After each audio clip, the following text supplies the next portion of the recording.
السلام عليكم. هلا يا معود. وقف اللعبة خلي احكي وياك شوي. اوقف يا معود. توقف اللعبة ما اخذ من وقتك هواي. سولف. همنتين؟ صار لك ايش قد فاتح العاب؟ يا اخي انت شو كنت تدخل خصوصيات غيرك؟ هسه انت ليش الضوج؟ خلي اسولف وياك شوي، واذا مشغول قل لي حتى اروح. يا مشغول يا معود. هو انا 24 ساعة قاعد. لو نايم، لو بلاي، لو انترنت. اي حلو، معناه عندك هواية وقت تقدر تستغله بشغلة تفيدك باكر عقبه. عندي موضوع حلو املي بيه فراغك. اي والله سولف انت هاي مواضيعك اللي كتلتني بيها. صار لك ايش قد ما قارئ قرآن؟ والله صار لي واقف بالله خلي اطلع القرآن اشوفه.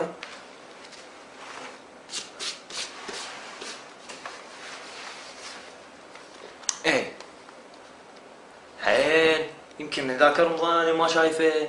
اي حلو، خلي اقول لك هاي الشغله. اوقف قبل لا تكمل. انا اصلا بطلت اقرا قرآن لان اكو هواي اسباب خلتني ابطل. زين تقدر تقول لي شنو هاي الاسباب؟ يجوز اقدر اساعدك بيها. والله اول شيء مرات اقراه وكل شيء ما افتهم منه، ومرات اقراه بس اقلب الصفحه عوالك كل شيء مسح. مرات اقراه وافتهمه وبس اسد القرآن كانه ما كل شيء ماكو. زين خلي احكي لك سالفه هذا العجوز وابنه.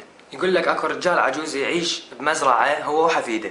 فكان حفيده شو يسوي جده؟ يسوي مثله. جده يروح يصيد سمك، حفيده يروح يقلده. جده يخلي حطب للمدخنه، حفيده يروح يقلده. مرات جده كان يقرا قرآن، حفيده يروح يقلده. مره من المرات الطفل ضاج، فراح لجده قال له جده انا بعد ما اقدر اقرا قرآن. جده بوقتها كان شايل سله مال فحم ودا يخلي فحم بالمدخنه. فضحك جده قال له ليش ما تقدر تقرا قرآن؟ قال له جده والله انا ما اقدر اقرا قرآن بعد، مرات اقرا وكل شيء ما افتهم منه، ومرات اقرا وبس اقلب الصفحه انسى كل شيء. فعلى شنو قاري؟ لان دا اشوف نفسي اقرا وما اقرا كله نفس الشيء. ضحك جده وانطاه السله اللي كان يخلي بيها فحم، وقال له روح جيب لي مي من النهر. الطفل اخذ السله وراح للنهر. غرف الطفل من النهر باوع لقى السله فارغه. غرف مره ثانيه باوع هم لقى السله فارغه. رجع جده قال له جدو انا هاي السله ما دا اقدر انقل بيها مي. فجده قال له لا تقدر، بس انت ما دا تعرف تنقل بيها مي. قال له شلون جدو يعني شو اسوي؟ قال له روح اغرف من النهر وتعال بكل سرعتك وانت تلحق. والله راح الطفل غرف بكل سرعته واجى وهم ما لحق. عادها مره ومرتين وثلاثه ونفس الشيء. رجع الطفل لجده وقال له جدو مو قلت لك ما اقدر انقل بيها مي؟ قال له لا تقدر، بس انت ما دا تركض سريع. الطفل طقت روحه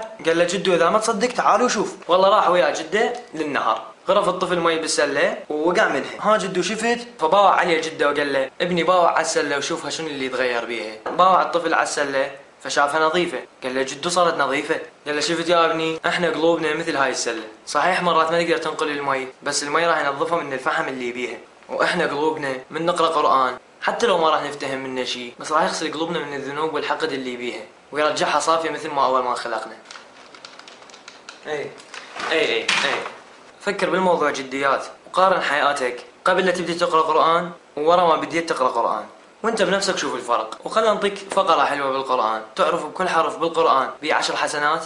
يعني الف لام ميم هاي 30 حسنه. تدري والله يا شغله الحسنات خوش شغله. تعرف كمعدل بالسطر الواحد اكو 40 حرف والكل حرف 10 حسنات، هاي 400 حسنه. تعرف الصفحه الواحده بالقرآن بيها 15 سطر. انت خلي باليوم الواحد تقرا لك ورقتين بس ورقتين راح تجيك 24,000 حسنة. تعرف قراءة الورقتين ايش قد تستغرق منك؟ 4 دقائق بس، وانت عندك 24 ساعة فراغ. والله حرامات تضيعها. بالله عليك تخيل يوم القيامة انك واقف قدام رب العالمين ويسألك عن القرآن. تقدر تطلع القرآن وهو متروس تراب بسبب تركك إله؟ انت هسه من طلعته قدامي استحيت مني، فباكر شلون راح تقدر تطلع قدام رب العالمين وهو متروس تراب؟ بس تذكر هاي النقطة، 4 دقائق بس 24,000 حسنة وانت عندك فراغ هائل. الله كريم، الله كريم ان شاء الله. بالنهاية اني اشكرك لانك شاهدت الفيديو واتمنى تكون استفادت من عندك، واسف اذا تجاوزت عليك بشي. السلام عليكم.